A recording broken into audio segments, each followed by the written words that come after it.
But I'll just say hello and welcome everyone. We are recording this Satsang. We're here on retreat in Thailand at Gong Valley, inside Gong's house to be precise. And it is Monday the 5th of June, very special day. It's Kardia's birthday today. And this is our team of yogis. Say hello everybody. Hello.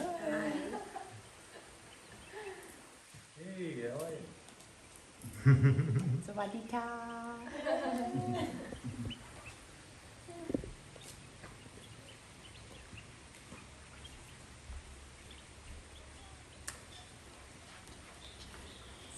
So we are here talking about or discussing the truth. That is essentially what a satsang is. Satsang means means essentially a group of people gathered to discuss the truth. And so the truth is the truth of our true nature, essentially. It's to realise, like we discussed yesterday a little, as a yogi, yogi's intention is to realise their true nature, the true nature of who we are. So we can start with essentially looking at maybe that first sheet, the layers to the self, the five koshas. Layers of the self. And these are kind of like the layers of the onion that we consider as the different aspects of who we are. So most of these layers are the layer of the human experience, really, essentially. But from the densest to the subtlest. So from the top to the bottom, according to this segue, it talks about the densest layer to the subtlest one. So let's have a quick look at those layers. So the first one, the densest one, is the Annamaya Kosha, which translates as the physical body, or can also be translated as the food body. Actually, I think literally translated, that's what it means, the food body. So any idea why that might be, the food body? Food body? Because it needs to be fed by material. Absolutely. Substance. Yeah. Like tangible substance. Yeah. What we consume. Yeah. We are what we eat. Yeah. And what? And what? And what? And what? So exactly, that's our densest, the densest aspect of who we are. If we kind of take a step back in Evelyn and I, when we studied the Gita philosophy, we talked about the YouTube, which I don't have an image of here right now, but the YouTube is the evolution and the involution of the human experience. So we start with an involution and we move towards an evolution. So the idea is that we are spirit and we come down to incarnate. Turkeys outside saying hello. No, that's the guinea fowl. Oh, no, what? Those are the guinea fowl. Guinea fowl. Sorry to the guinea fowl. Yeah. They're funny characters, aren't they? Guinea fowls, not turkeys. It's the confirmation that we are spirit.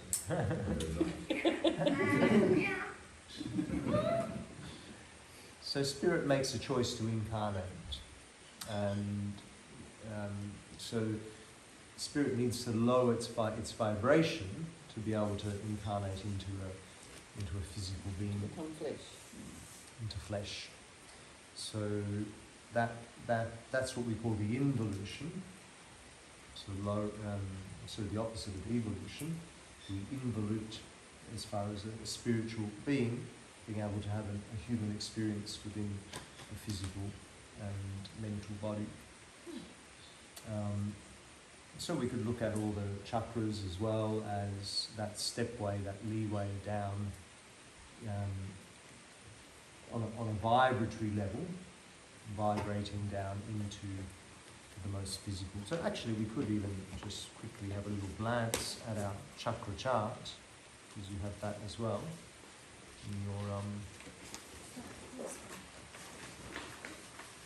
this one's got colour.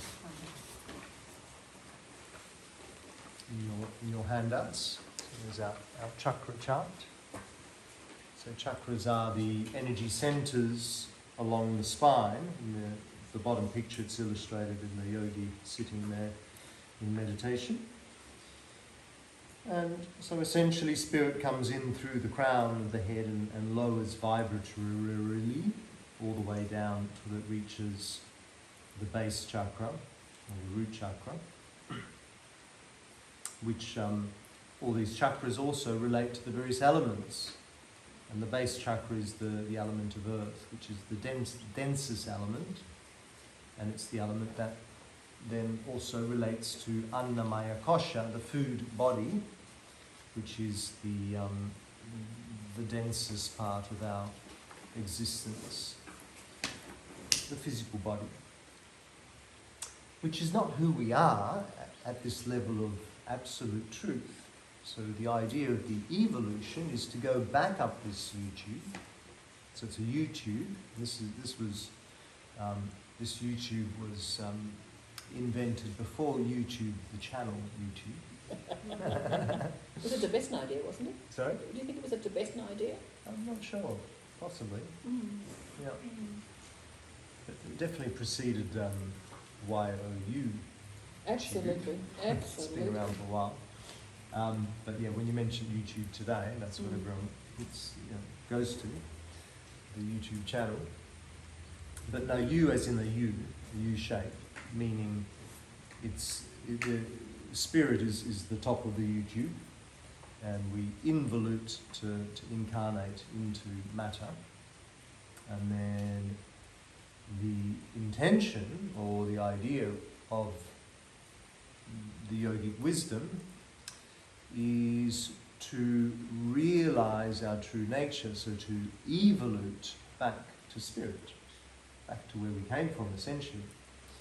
Now, the thing is, you've got no choice in the matter, in a sense, anyway, because at some point, this body and this mind will pass on, will die, and you'll just return back to spirit, back to the truth of who we are, the natural state. But that's all well and good, but the aim of the yogi is to be able to actually consciously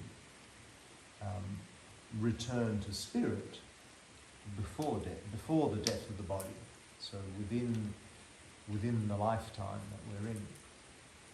And that's ultimately this idea of freedom, kaivalya, self-realization. It's this evolution of upping the vibration back up to our natural state. So back to the koshas, we've got this food body, which is the physical body, which is nourished by the food that we eat. Food and water to a certain degree as well. Then we have the pranamaya kosha. Pranamaya kosha is the energy body. And this is, in a sense, like the blueprint to the physical body. The blueprint to the physical body, meaning it's like a reflection, in a sense, of the physical body. And it's the idea that we are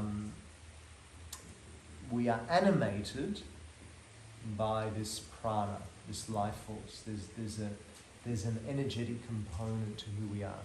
Now, a great analogy of this is right here, right now. This is a fantastic analogy, because this house that we're in displays it really well. So the house, the bricks and the mortar, is let's say the Annamaya Kosha. It's the physical aspect of this house. But then the house is able to animate, such as lights go on, the fan goes on. Anything that is powered by electricity in this house becomes animated. It seemingly has this life, this energy. So as we can see, in this house, it's very well displayed. There's the cables that run into the power points. And so there's cables then, of course, through the roof. In our Western houses, we hide all the cables very well, the same way we hide our pranamaya kosha very well. But you know, if you think about when the person who planned this house would have made a blueprint of the house that shows all the cables, all the lines that connect the electricity, allow the electricity to animate all the various aspects of the house. So those cables are the nadis in our body, or the meridians in our body.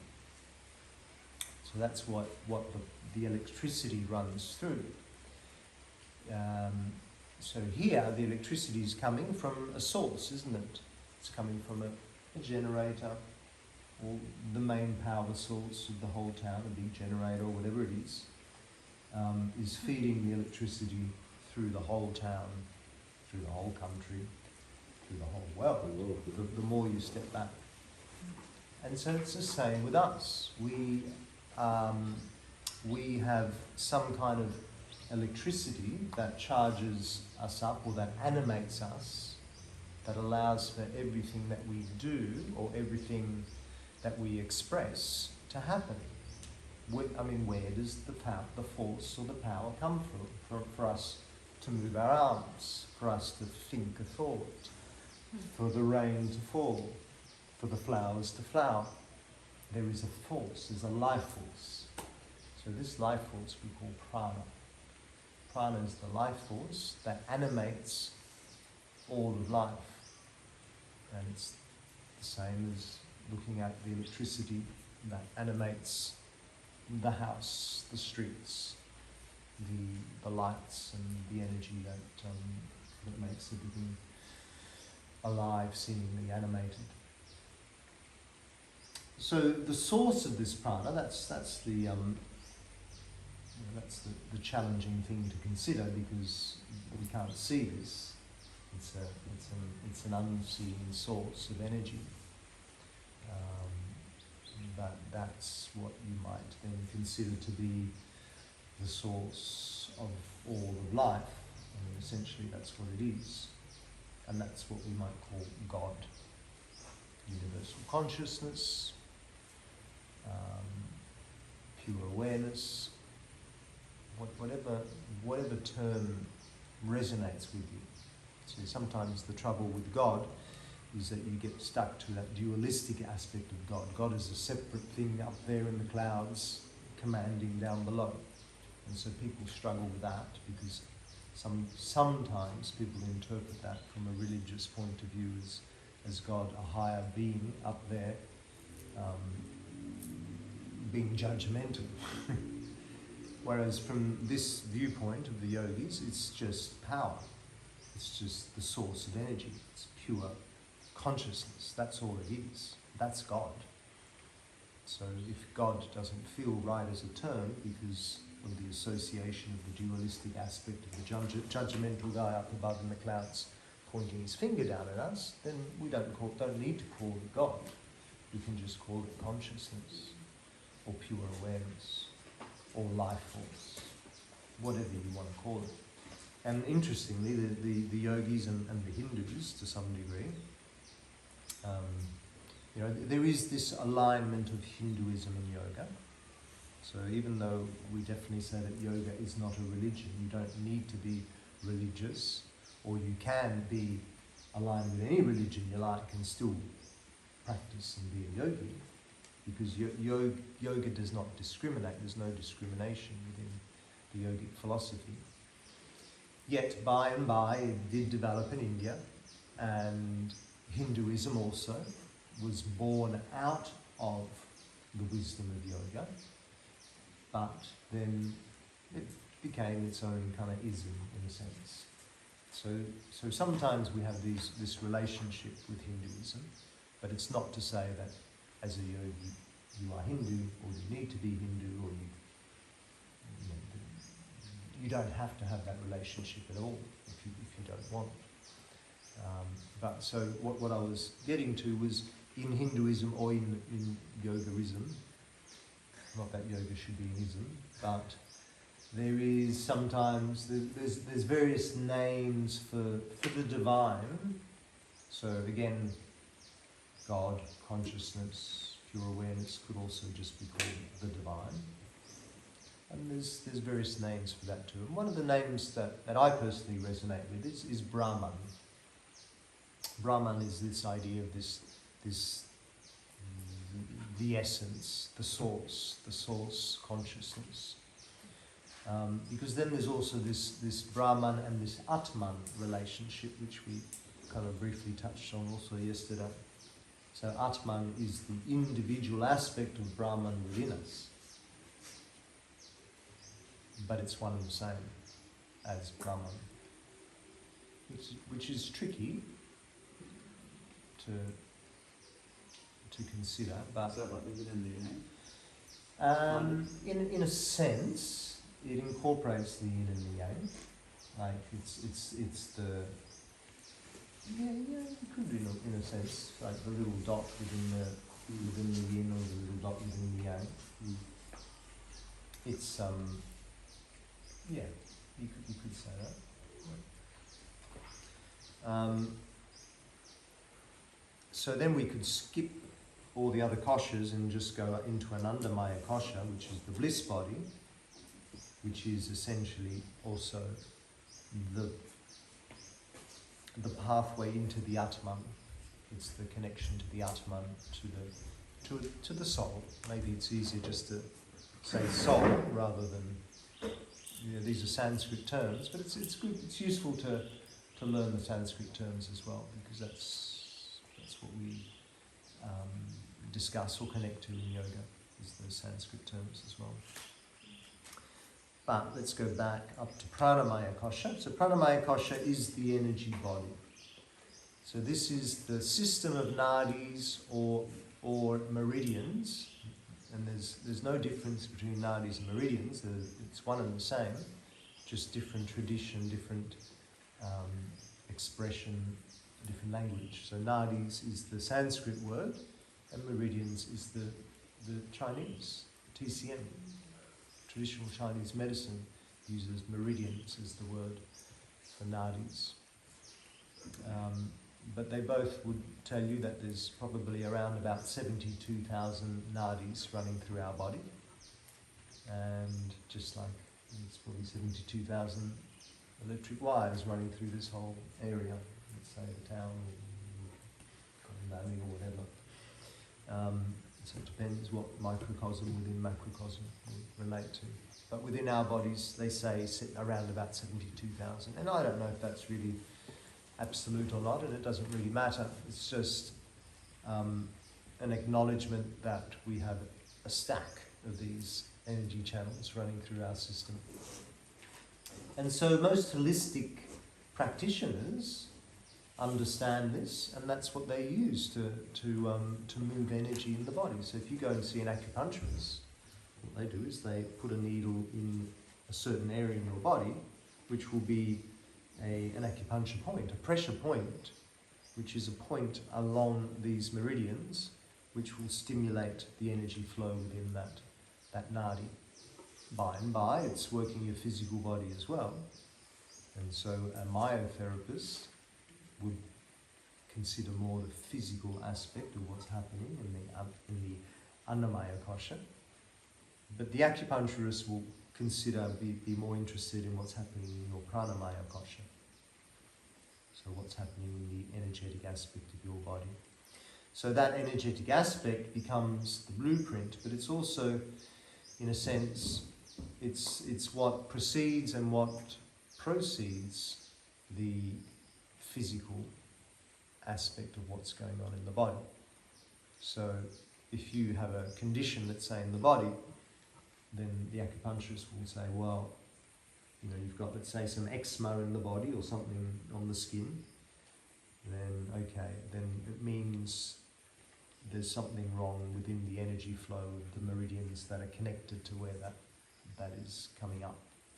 So they would want to move that energy within that aspect of the body, shift the energetic flow so that we can release the symptom. So in that sense, it can become a way for healing, and TCM is particularly concerned with healing the body, or healing whether it's physical or mental symptoms.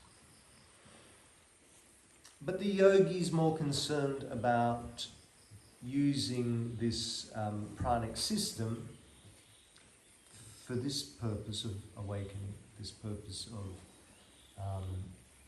evolution, so evolving back to spirit, so moving up to that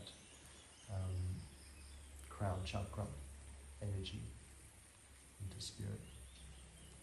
So that's where we work our pranayama. Pranayama is a practice which, so while the annamaya kosha is fed, or charged by the food that we eat, the pranamaya kosha is charged by the breath. So the breath is the source of energy of this life force that then moves into our pranic system. So we're breathing all the time because we need, this pranamaya kosha is more important in a sense than the annamaya kosha, even though we don't see it, because it is the connection, it's the connection to the energy. So it's all the cables and the plugs and whatnot. So if we get rid of a couple of walls in the house can still have the lights on or whatever, as long as we're still connected to the generator. But if we cut all the cables to the generator, then there's no lights and nothing can be animated within the house. And the house will then die. Well, it won't die, but Be lightless. be lightless. And with us too. So with us, our physical body, we can live without a limb or two. A couple of fingers could go, an ear or a nose.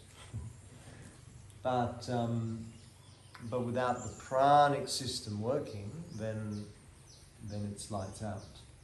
It's lights out in here. So we know that our breath is our constant connection to life.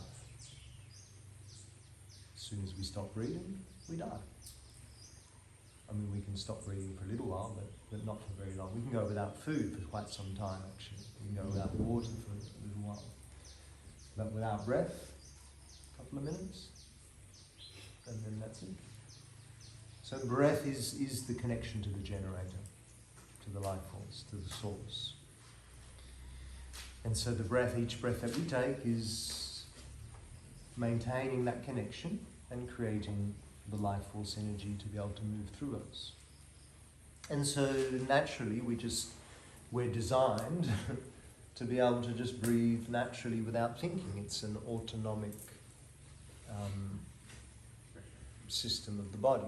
Like it's autonomic. Like our systems of the body, most of them are autonomic, meaning that we don't control them. We don't have control over their functions. Although saying that, we can with the breath. We can actually control our breath if we put our awareness to it. Controlling the other systems of the body is tricky. Controlling your endocrine gland system, moving the hormones through your body. We know we can work with our yoga practices to help stimulate the hormones. But you can't just say, right, stop the adrenaline right now. Maybe through certain practices, deep breathing. Usually the breath's involved as well. If you're going to try and control any of the other systems of the body, like if you want to slow down the heart rate, usually nice, slow, deep breaths may help to slow down the heart rate. But it's not as like this with the breath. We can actually, if we put our minds to it, we can hold the breath, and there's control right there. Breathe deeper, breathe faster, or whatnot. So it is one of those systems that has the dual function of being able to just be automated, but also to be controlled by us. And so pranayam, as the practice, is that practice of controlling the life force, or what the word pranayam literally means is prana is life force, and ayama is the expansion or the enhancement of the life force. So by using this practice, we can. So what does prana do? It keeps us alive. It's that connection to life. And so what happens if we're more alive than normal? We're full of vitality. So to be vital can be a choice. We can choose to be more vital. I mean, everyone wants to be more vital, but you can just kind of say, oh, I wish I was more vital. You know, vital means, stronger, more powerful, more kind of awake, more switched on. All the aspects of being the best we can be. And we have a choice by working with pranayam to increase our vitality. So I'm not just getting you in the mornings just to do these funny breathing rhythms just for the hell of it, just because we can. It's designed to increase our vitality, to boost the system. Which is why personally, this is my personal practice. This is what I do every morning. I sit down and I do at least half an hour to an hour every morning of pranayam, because I have measured the vitality that it gives me personally. This is my personal experience. If I go without pranayam for a few days, I start to feel a bit kind of, I lose my vitality. But every morning if I sit, do my practice, I get moving. A cup of coffee helps as well. But essentially I feel the vitality that it gives me. I notice it. Which is why I'm passionate about sharing it. I think it's a really useful practice to enhance our vitality. But it's not just about the vitality. It's also about preparing the system, the pranic system, for even a higher potential of energy, which is, you could say, higher vitality. But this is where we start to move into the Kundalini aspect of yoga, which is not necessarily something that is required for our awakening or our self-realization. So the ultimate freedom from the mind, Kaivalya, doesn't require Kundalini awakening. Kundalini awakening is just another little taste of divinity. But certain yogis are drawn to that and consider that as something worth pursuing.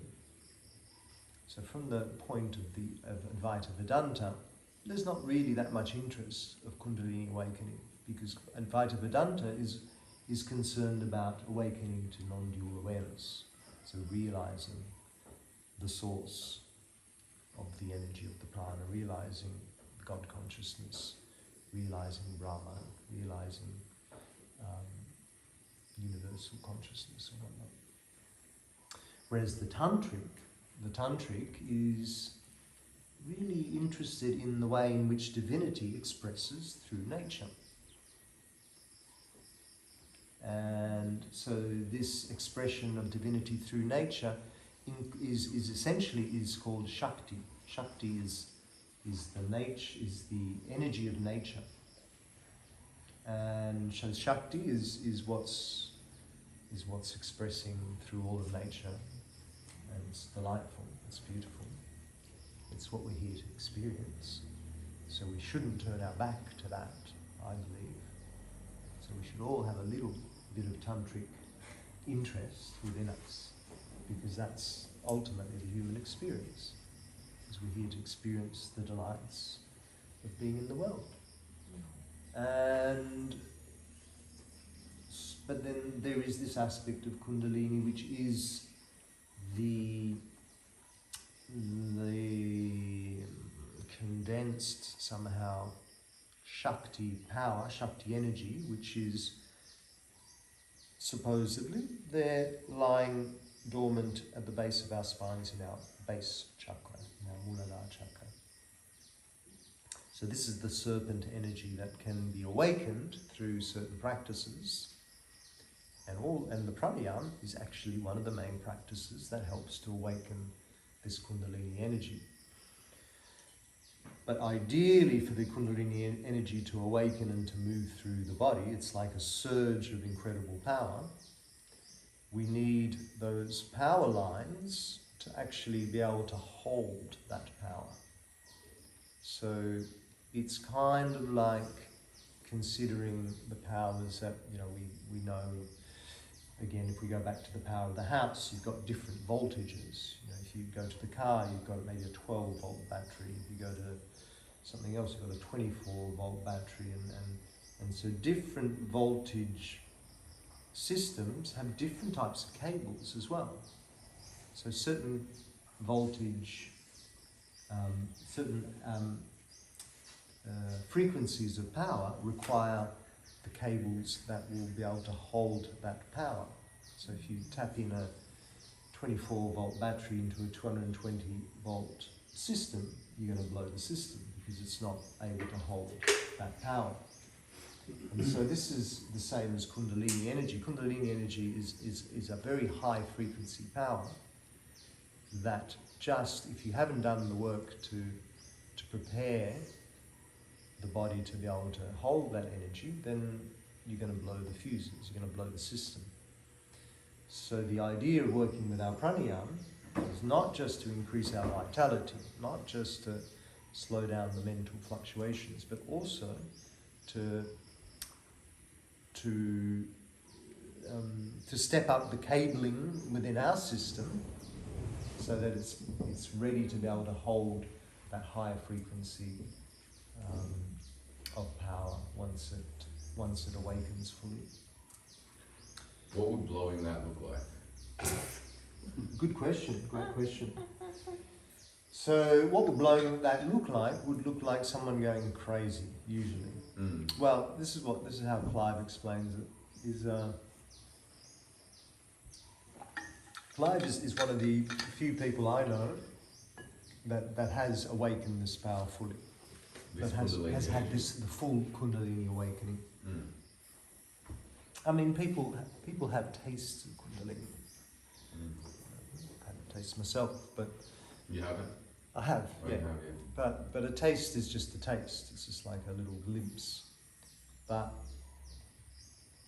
Clive has had the full Kundalini awakening, which is where, it's awakened to its full potential, full potency. But he prepared his body for years, doing pranayama yoga practice for many, many years, regularly, consistently. So when this power awakened within him, his system was able to hold it with no problem. And so for him, the result was full bliss and delight and absolute ecstasy. So it's like a constant state of that.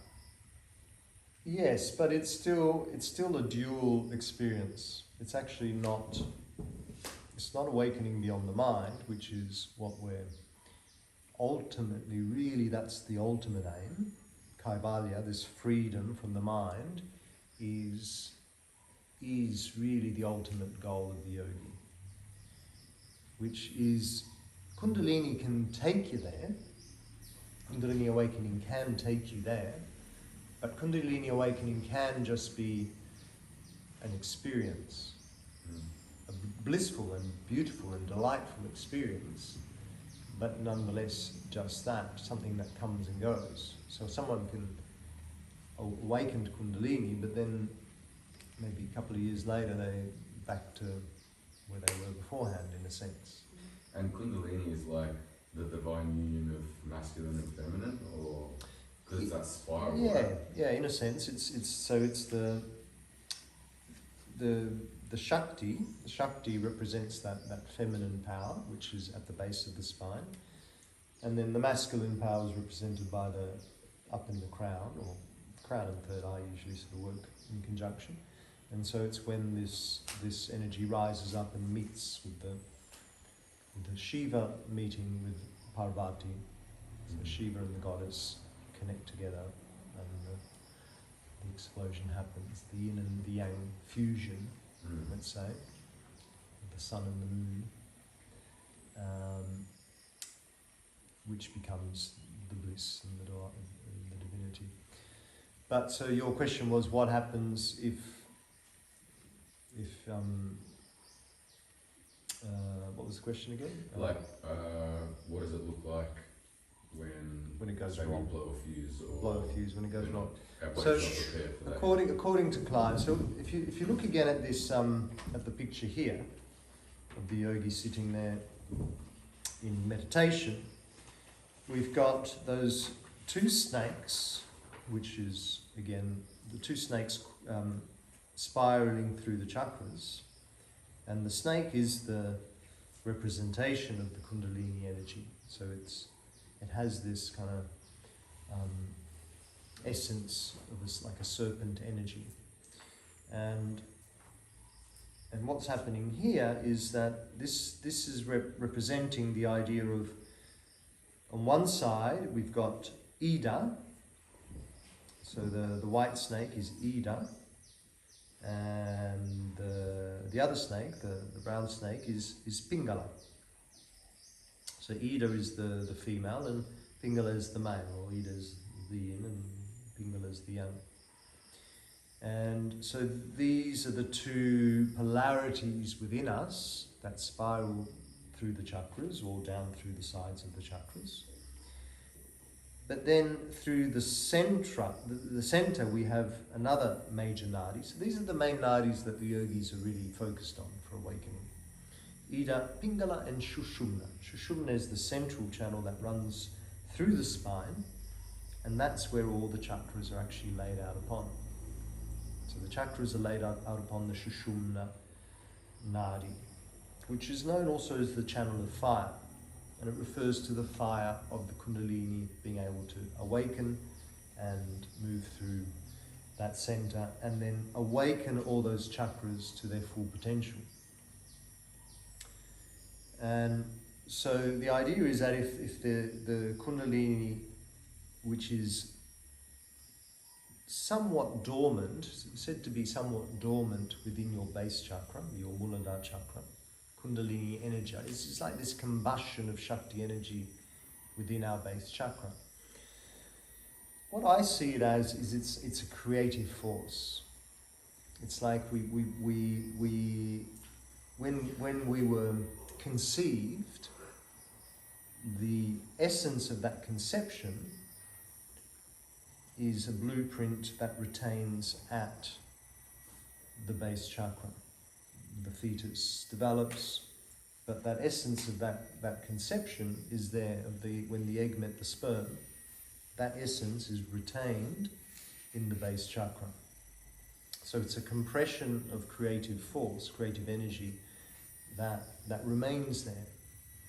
And in a sense, it's the creative force that then drives all our creativity. So it's said that, for example, very creative people such as the Mozarts and the Picassos and whatnot are tapping into that Kundalini energy to inspire their creative expressions. That doesn't mean that they have to have had a full Kundalini awakening. And so in that sense, I believe that we've all got access to that at all the time. When we have a creative expression arising, then that's the energy moving from the Kundalini, sparking that creative expression. So in a sense, it's kind of like, it's always there, just it's still this kind of compression of creative energy, of force within the base chakra. But the idea is to awaken it to a higher potential, is to kind of unleash it, let's say, to its full potential. And that's where you have this incredible awakening, incredible experience of Kundalini awakening. Now, generally speaking, there is an intelligence within this, so it doesn't awaken to its full potential if it realizes that the body isn't able to hold it. Yet, by and by, shit happens in the world at any time, and so maybe something happens where it awakens prematurely. So it's not a very common thing, but it does happen. So a premature awakening of Kundalini. So often that could be through a traumatic experience. You know, you've had a real incredible trauma, whether it's a physical trauma, a mental, emotional trauma. Can be through using drugs as well. You know, you take too much of a substance, which whatever the trauma is, it's like it kind of blasts the Kundalini open, and then as the Kundalini starts to rise through the Sushumna, there's a realization that the Sushumna won't be able to handle this arising, and so it shoots off into one of the other channels, Ida or Pingala. You know, its purpose is to rise through the central channel, the channel of fire. But if the system's not ready to hold it, then it could shoot off. And if it goes into Ida, from my understanding, it might be one or the other, I can't remember exactly, but I think Ida, then what will happen is that will cause mental instability. So it will send you crazy, essentially, psychotic, psychosis. And if it goes into Pingala, it will create physical pain, like real intense physical pain. That's supposedly how it works. Okay. So Clive says that a lot of people in mental institutions have actually had premature Kundalini awakenings. And they haven't been able to Handle it. hold it, yeah. Correct. Experience of having a child. Yeah. Excitement. Clive says that. Some women in labour as well. Yeah. I'm talking about myself, for instance, the man. Yeah. It actually happened to me. Mm. So I always described that that's what could have brought it on. The excitement of having a child. So excited that you crossed the line. Yeah. I have heard that though about when women give birth, there's something about activating the Kundalini in that respect. Clive says he's met women that.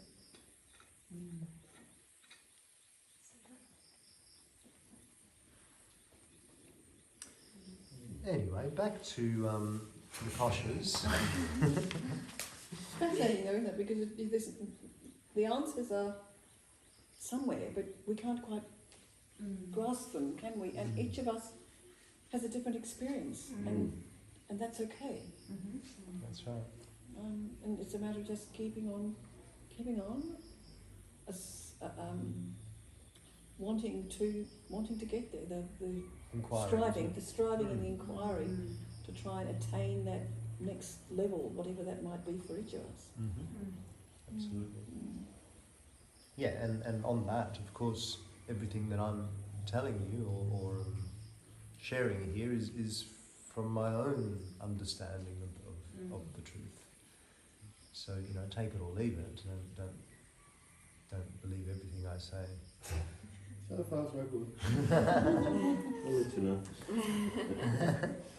Well, it's good, Mickey, because it's just everybody's different. We all have different experience, and as long as you keep inquiring, as long as you keep striving, as long as you keep seeking that next level of evolution, that next level of spiritual being, we'll all have a different experience. But it's nice that you share what you've got. Thank you. Sorry, we haven't got any women who've actually had a child that can actually vouch for that experience. I've heard that too, that real high when you're actually able to deliver naturally. I had 2 children, but I gave birth to them via Caesar, so I didn't have that Yeah. option, you know. But talk to the girls that you know. Find out. So then we have the Manomaya Kosha, which is written down here as the emotional body, but it's also referred to as the mental body. And from the yogic perspective, the emotions and the thoughts all are part of the chitta, the mental aspect of who we are, the mind. And so this is the body that connects to that aspect of who we are. So this is our thoughts and our emotions. So of course all these bodies, even though we're breaking them down as layers, like layers of the onions, they're also very much interwoven. One can't sort of be without the other in a sense, and they interweave with each other. So the Manomaya Kosha, our thoughts and our emotions, are still very much connected to the Pranamaya Kosha in the sense that it's still prana. Prana is still the energy source that creates the thought, or that charges the thought or the emotion.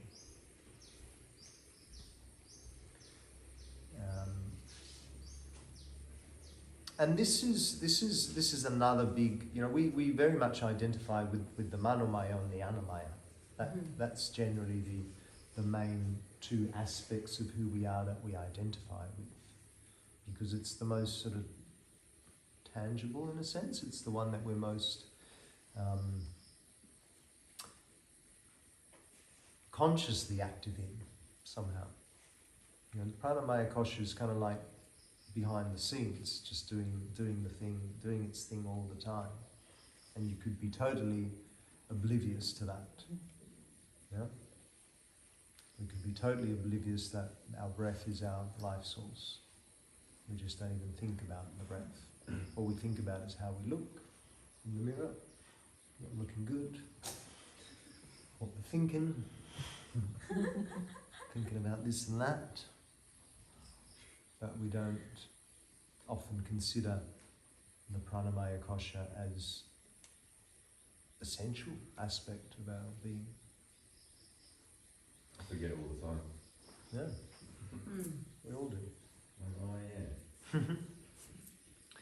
And then there is also this Vijnanamaya Kosha, which is kind of almost, it's a little more, even more kind of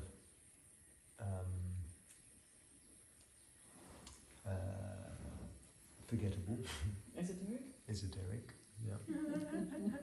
Secret. And that's the wisdom body. So that's the kind of, there's different ways in which I like to see this or look at this. Is one aspect is the wisdom body. So it's kind of the intuitive aspect of who we are. It's that kind of inner knowing, like that inner voice of like, yes, I should be doing this, or I should go this way.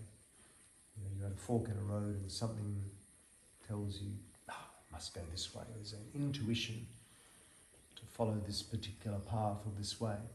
So it's this deep inner wisdom within us.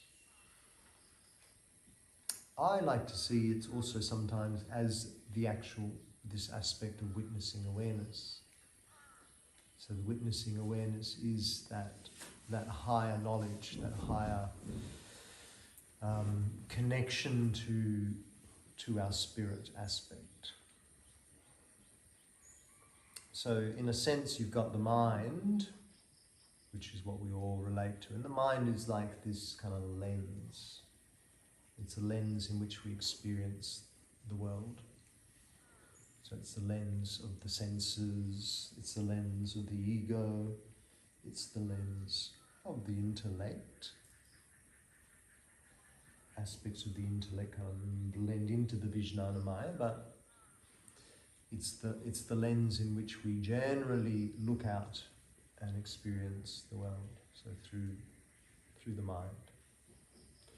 But it's essentially, it is a lens in the sense that it's not really who we are at this higher level of truth. And so who we are that which sees through the lens of the mind. So that which sees through is the connective aspect to that which sees through is this Vijnanamaya Kosha, is the witness, And so in that witnessing place, in that witnessing Kosha, it's where we can really tune into intuition. If someone was, let's say, a medium or a channel, or has a potential to connect to other deeper knowledge beyond just the ability of their own mind, it's through this Vijnanamaya Kosha. It's through this kind of doorway, in a sense. It's like the doorway to the soul, which is then Anandamaya Kosha, is the bliss body. It's the body of pure bliss, which is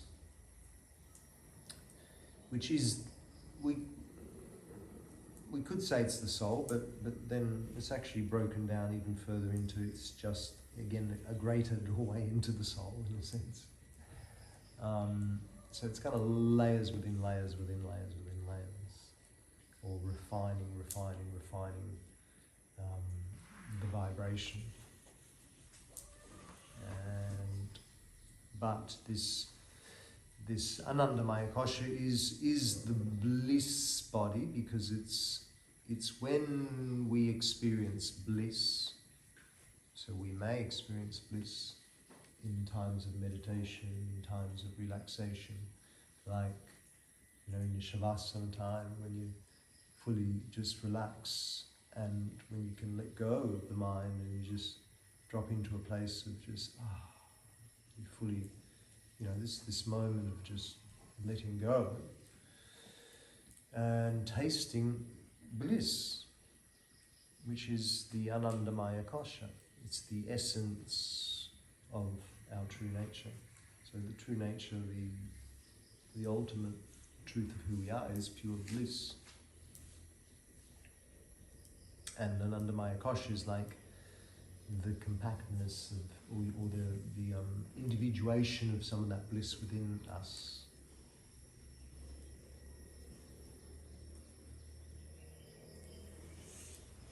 Something like that.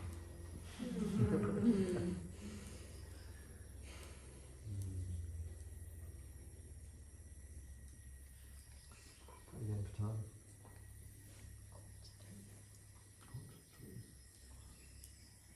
Okay, so I was going to try and get into the 8 limbs, but I don't think I will now, because I'm sort of running out of time. What I might just do quickly is have a little bit more of a look at this, because we've sort of touched on that. So these chakras are energy centers within the as part of the pranamaya kosha, essentially. However, they're also sort of doorways or pathways that connect to the other koshas as well.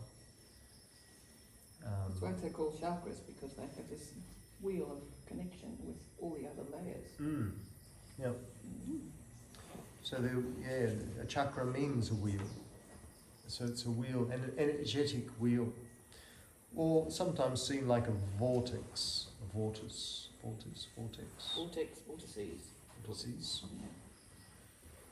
And also you can see it as kind of like an intersection of some of these nadis that intersect.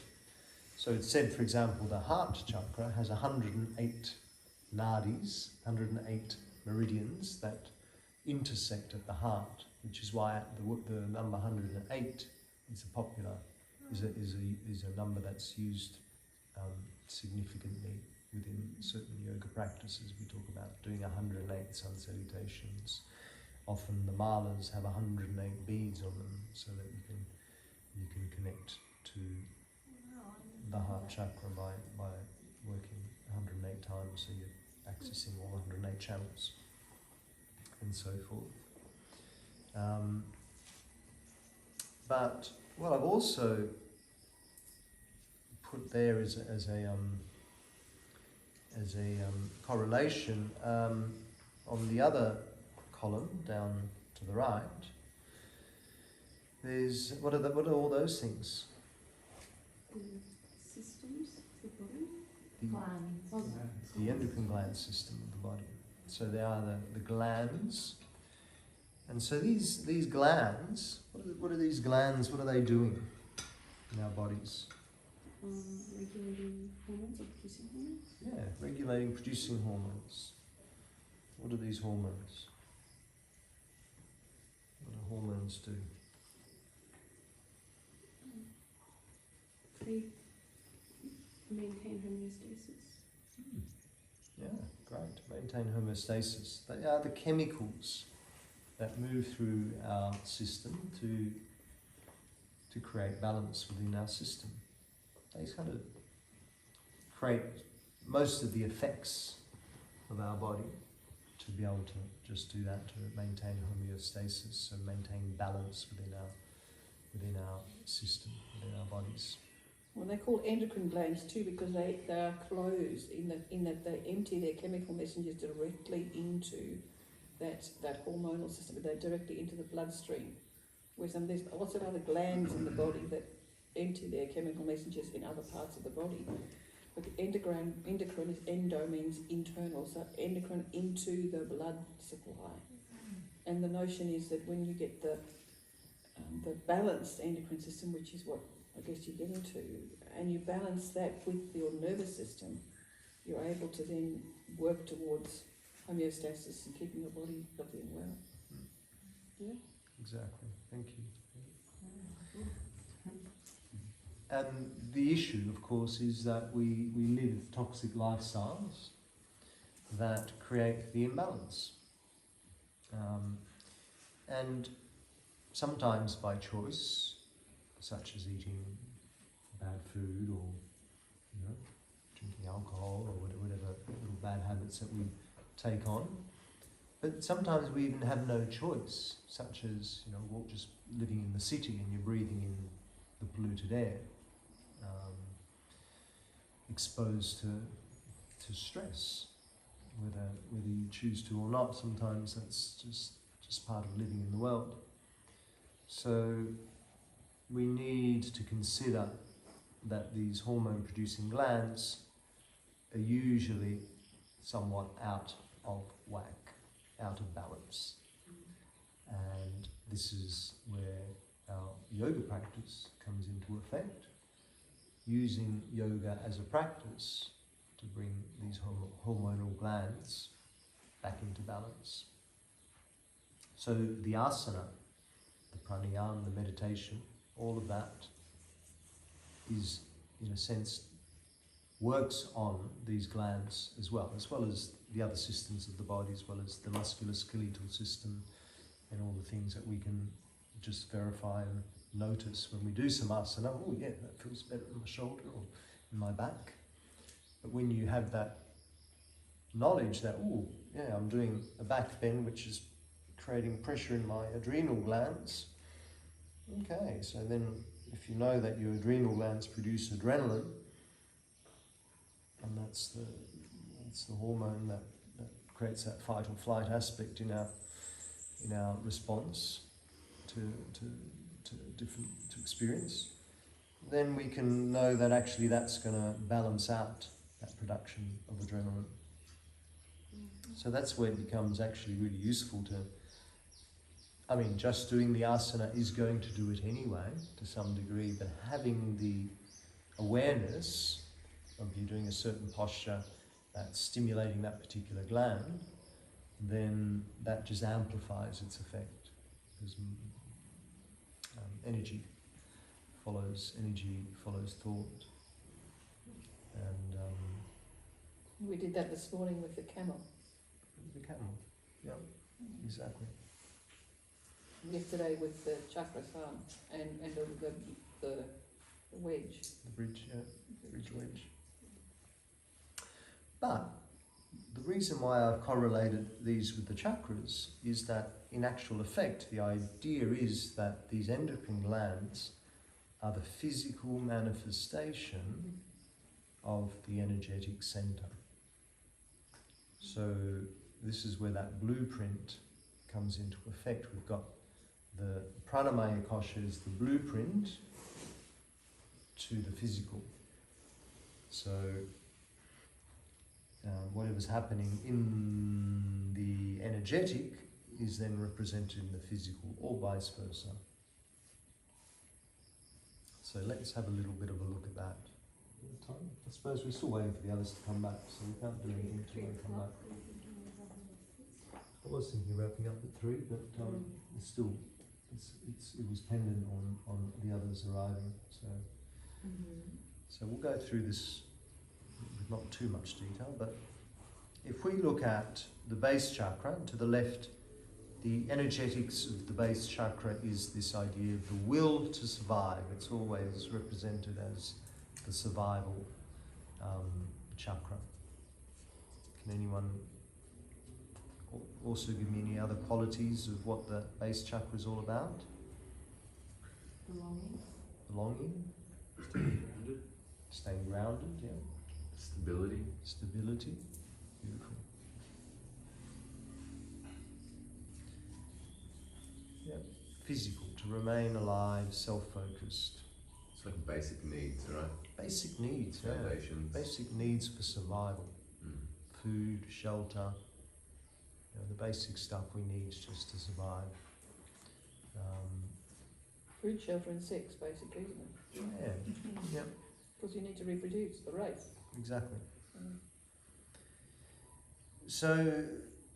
So that survival energy is then, the manifestation of that base chakra is the adrenal glands, or suprarenal glands also called. And adrenaline is the hormone, that is that fight or flight energy. Yeah, it's the energy of survival. So it's that, you know, the usual analogy is when we were cavemen and the dinosaur arrives, adrenaline pumps through our body so we can just shit ourselves, you know, get rid of everything else that's not required, so digestive processes, everything else out the window, and just run. And we'd have heaps of power to do so because the adrenaline helps us to move and run like hell. So that's the will to survive. It's that that aspect of that pure need. What if you don't produce adrenaline? Well, if you don't produce adrenaline, then you're generally going to be. I mean, the problem is that, as I said before, that most of the production of our hormones is out of balance. So whether there's too much produced or not enough produced. So if you're not producing or not enough produced, you're not going to have the drive to do anything much at all. You're going to be kind of lazy. No, isn't that called Addison's disease when you don't have, is it Addison's when there's, Not sure. Yeah, that is right. yeah, yeah. Right. And is that a condition of Addison's disease? That you Yes, yes, Addison's struggle is to- because the adrenals don't produce the right amount of hormone.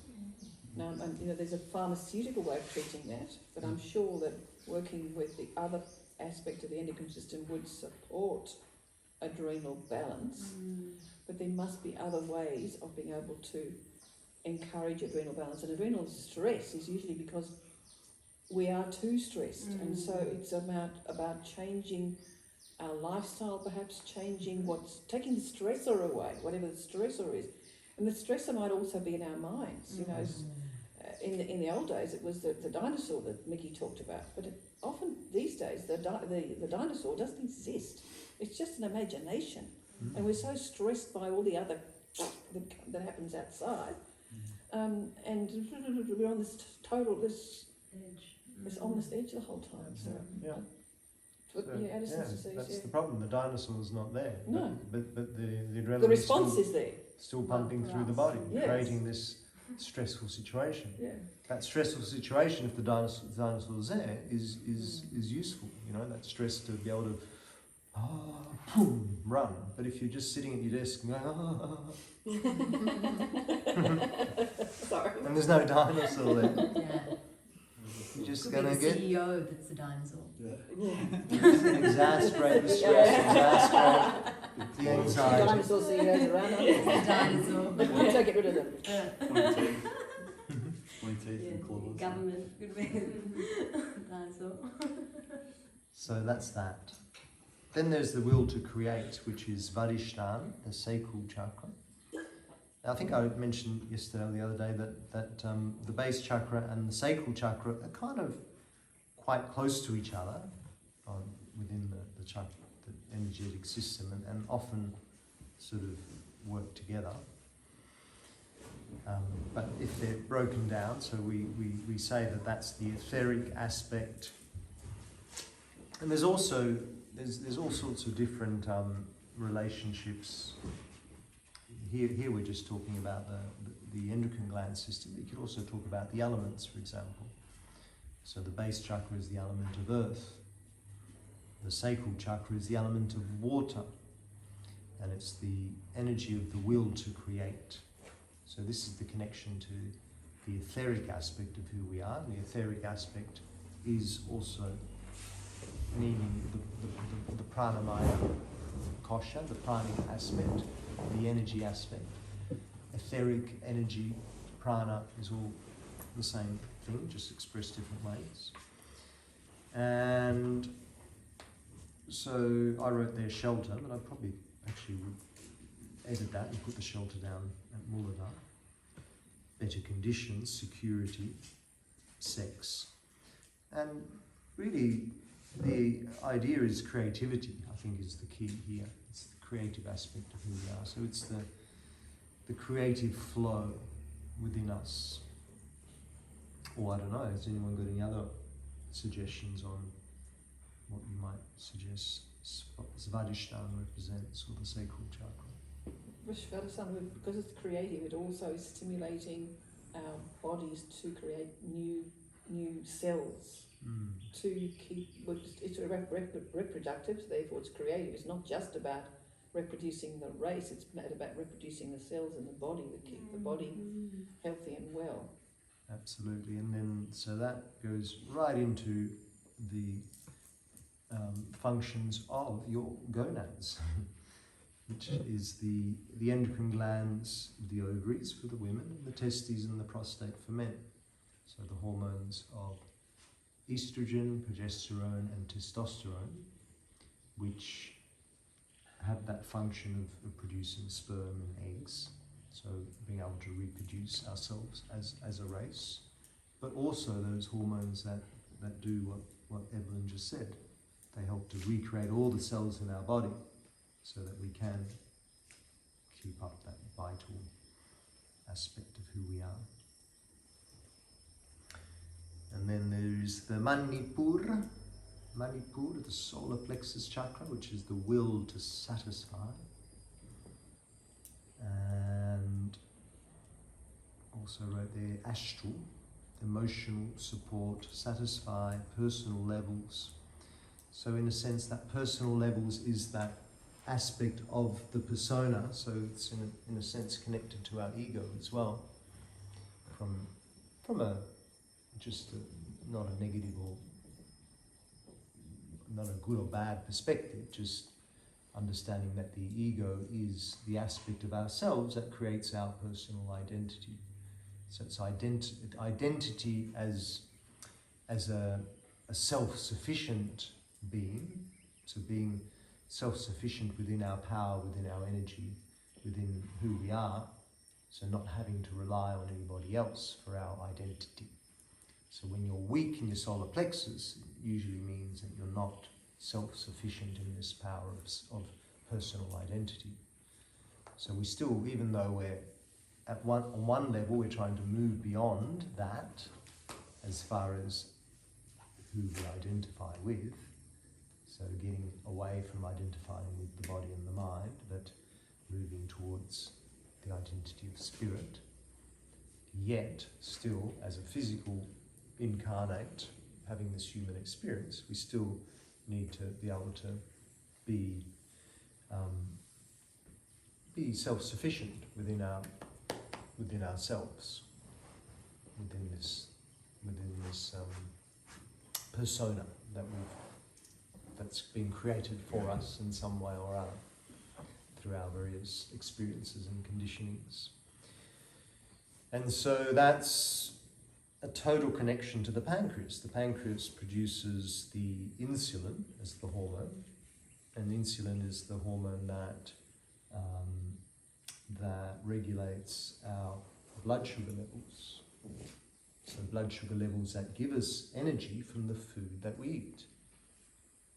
And so if we aren't getting that energy from the food that we eat, such as someone who's diabetic, then if they have an episode, then they suddenly they've got no energy at all, and they need to either inject some insulin, or they have to, on the other side of the scale, they have to have some sugar to raise their blood sugar levels. So they're taking external energy sources because they aren't able to produce their own energy sources. They're not getting the insulin naturally from their system. And so it's the same with us on that energetic level of the solar plexus, that we want to be able to be self-sufficient with our energy, with our power, and not having to vulture energy from somebody else, not having to, need appraisal or, validations, the word I was looking for, thank you, from others to feel good in our own skin, let's say. So do you think that energy vampires are people who are weak in their solar plexus?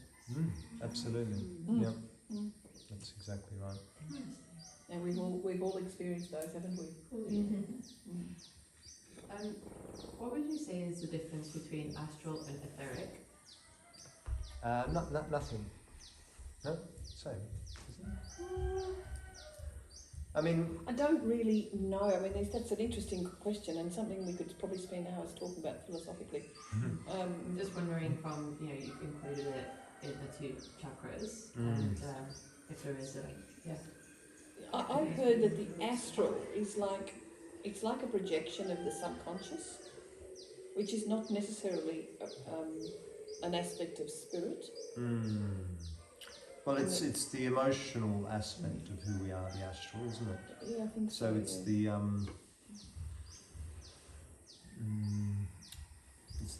it's more related to the emotions, whereas the etheric is more related to the pranamaya kosha.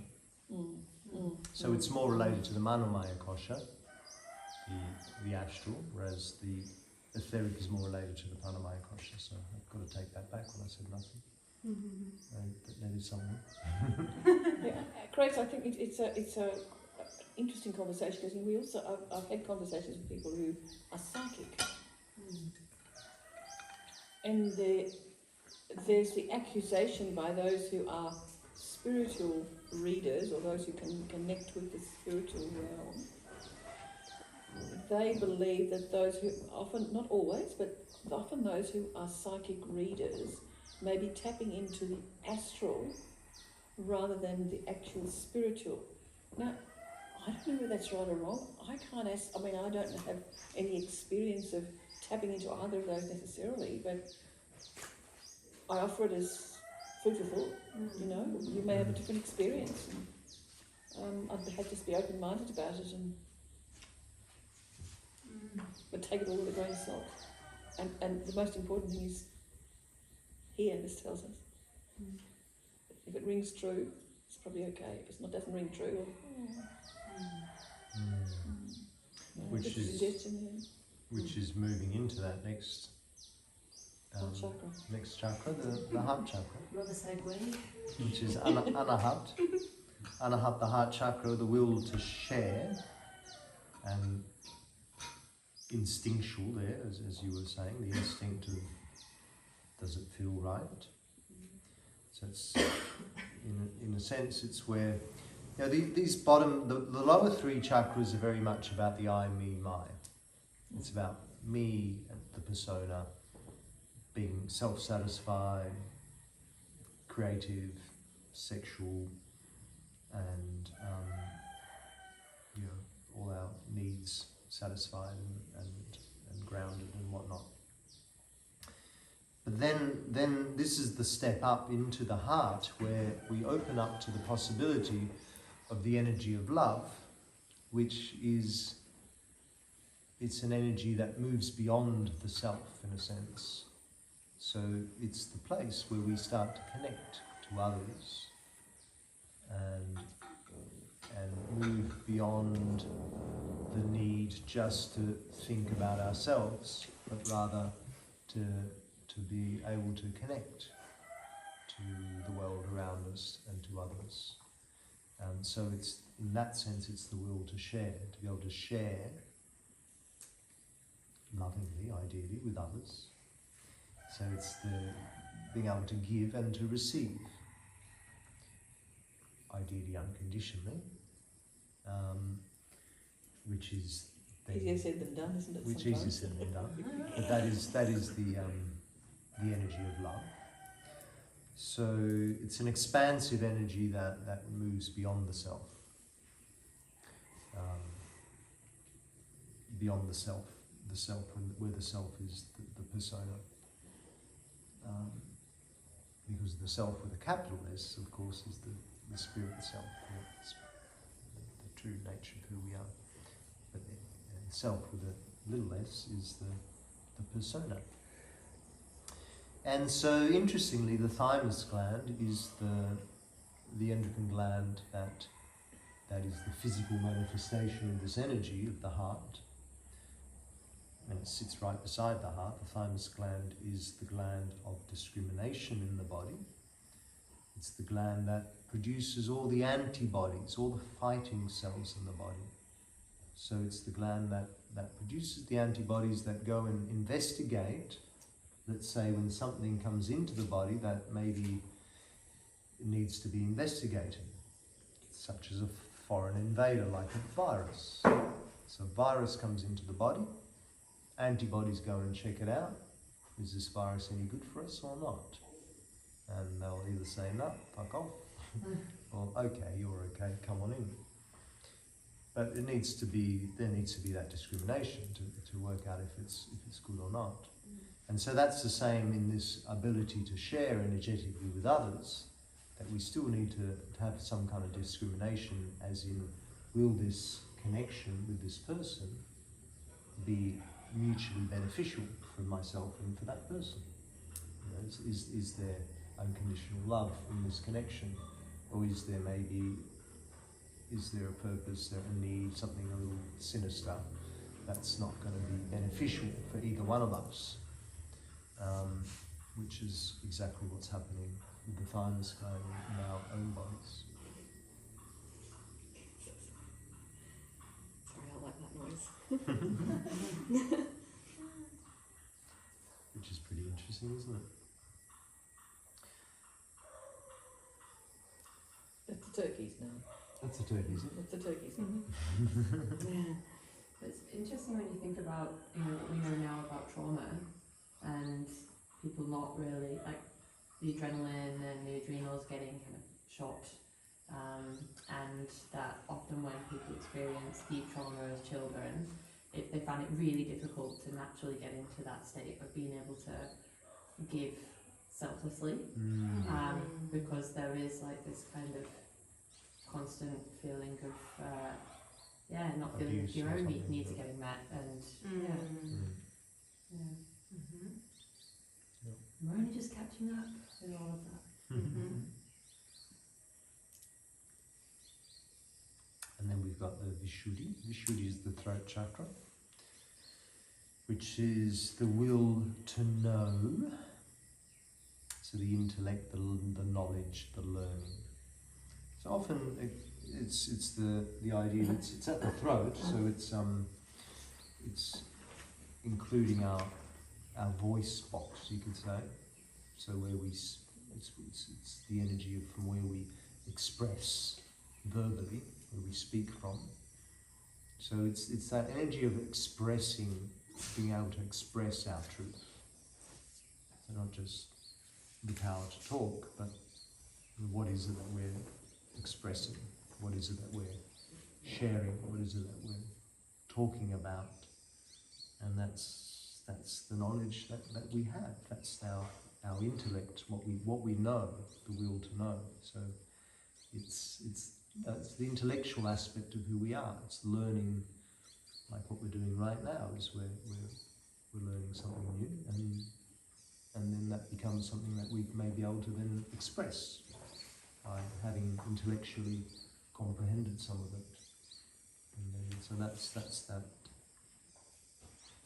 that aspect, which is where the thyroid gland comes into it. And the thyroid gland, what does the thyroid gland do? Does anyone know?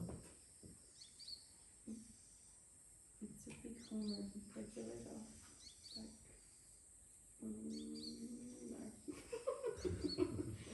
I thought it was an organ that regulates the hormones from the pituitary gland. Well, it's the pituitary gland really that does most of that, but it does regulate our metabolism. Thyroxine is And it's in the throat. in the throat. If you don't have enough iodine. Yep. Goiter. There we go. Goiter. Goiter. Yes. Eat more. Is it oysters or is it the zinc? Iodine actually seafood. So some of that lovely kelp that the Japanese use in their meals and their food. So iodine for the thyroid or thyroid.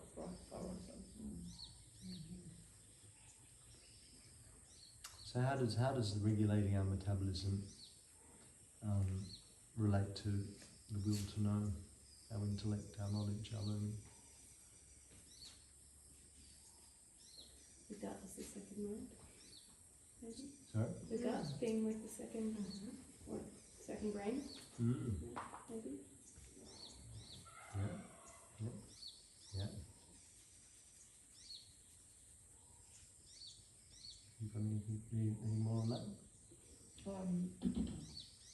Thyroxine, it's the metabolism. And if your thyroid is overactive, and you're producing too much thyroxine, and it's not in balance, well, this is when you will be like a rat on a wheel. You'll be quite anxious, and you'll be busy all the time, busy, and we all know people like that. And maybe I fall into that category. Maybe Mickey does from time to time. Just busy. And there's nothing necessarily wrong with that, but it's about balance. And if your thyroid isn't working terribly well, you're really quite happy just Energy sitting on the couch. levels. Yeah. So it's the energy levels, which goes back to that metabolism. If your metabolism is working well, your body takes in the food that you ingest and is able to digest and disperse the nourishment that it provides and eliminate what it no longer needs. And it does it in an efficient way. But if it's not working so well, and often it's interesting how it goes hand in hand, because often people who have thyroid issues will the ones be sitting on the couch eating potato chips and drinking the beer. Not necessarily. I know a lot of people with thyroid issues at the moment, and they're not people like that. It's hard to know what's going on, but Yeah. yeah. Another option is also, as I said, we're having that lunchtime conversation. It's not feeling able to express what you need. Your thyroid is also your focus for your voice.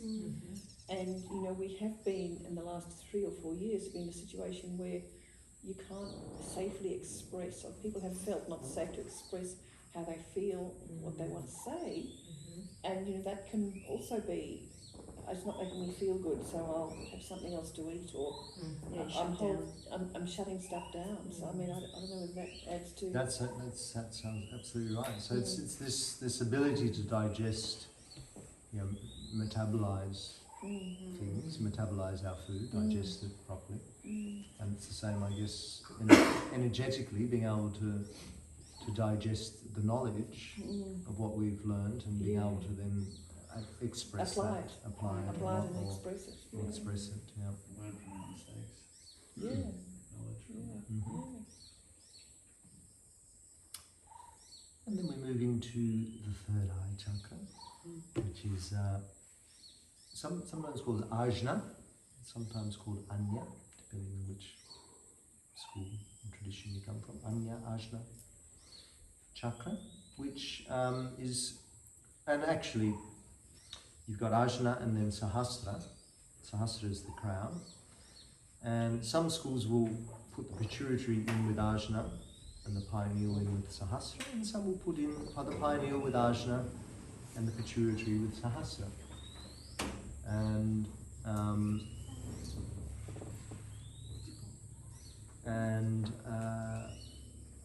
I don't think there's any absolute there. It's just when you actually see those two glands, the pineal and the pituitary, they're actually very close to each other. They live very close to each other. They're probably like this far apart from each other in the brain.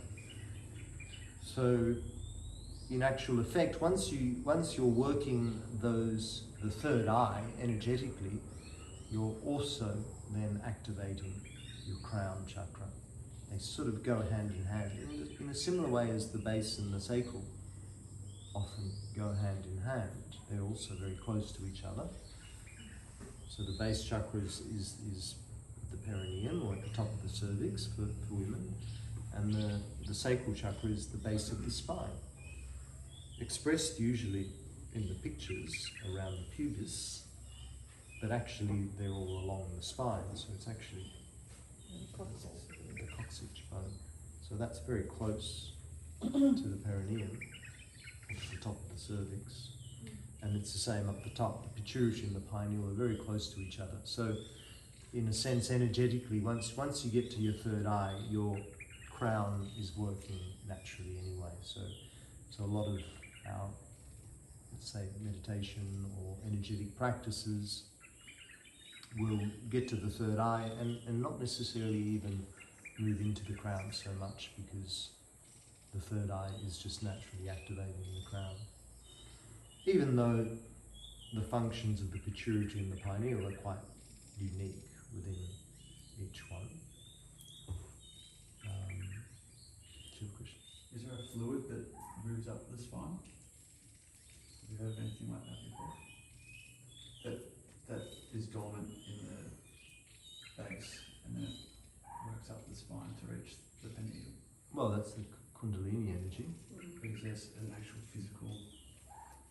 Well, but your CSF is cerebrospinal fluid. I've just read it somewhere, and Cerebrospinal fluid, maybe. obviously it was like the idea of ancient Egypt, like working up towards the third eye to reach that state. I'd go with Nikki, so that was cerebral Kundalini energy, Yeah. rather than a physical energy.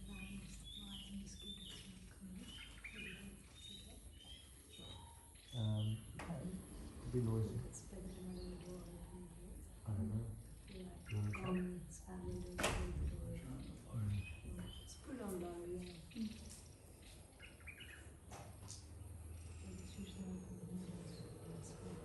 So Ajna chakra is the will to intuit. So this is connecting to. Is that low? Wow. Pretty loud, isn't it? It's pretty loud. It's connecting to our intuition. It's our deeper wisdom, understanding, or soul connection. We often talk about if the third eye is open, then we are seeing things from the third eye perspective, seeing things as they truly are. So being able to see through all the bullshit and actually see everything for what it is.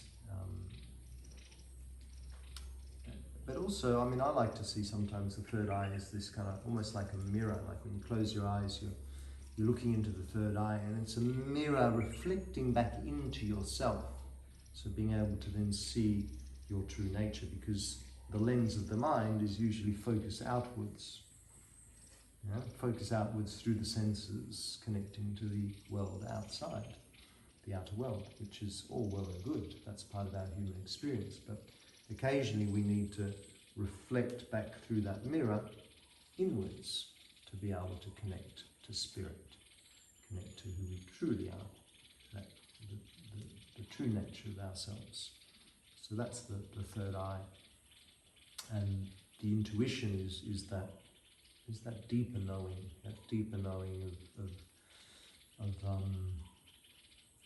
of being able to tap into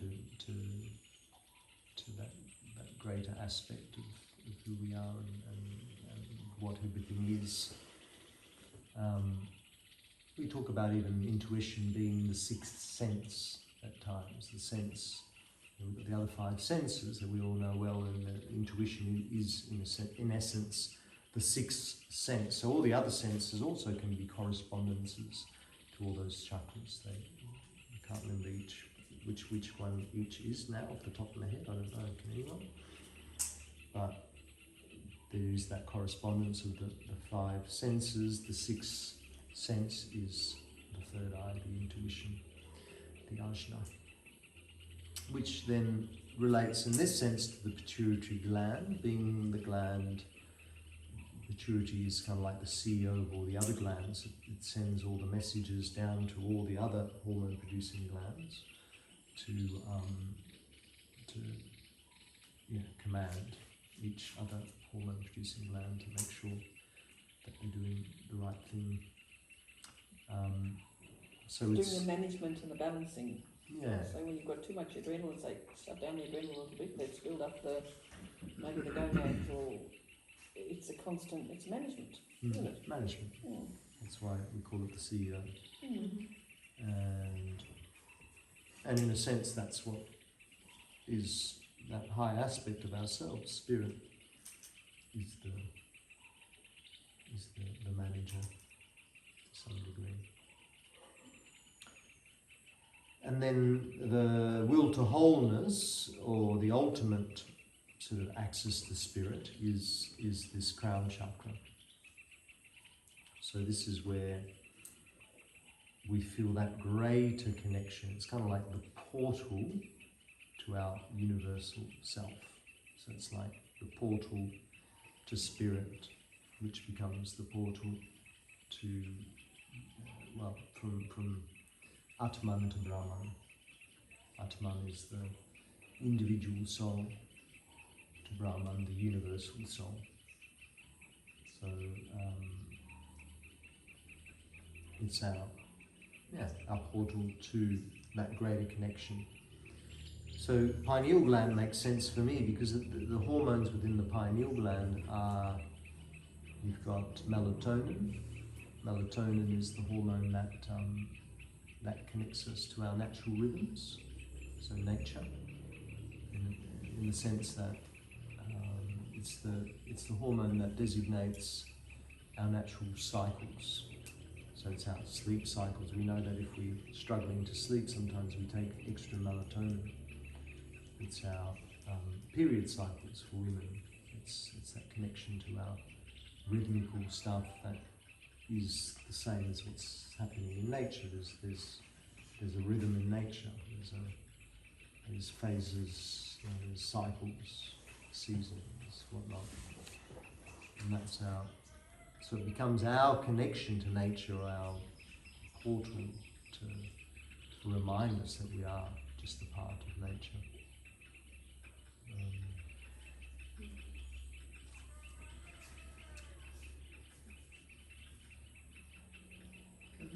Dear friends, is a 101 on the chakras.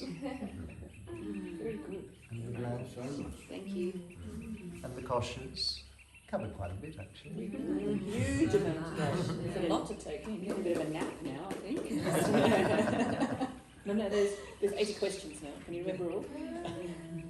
Have a go. So now the quiz. Yeah. The quiz, yes.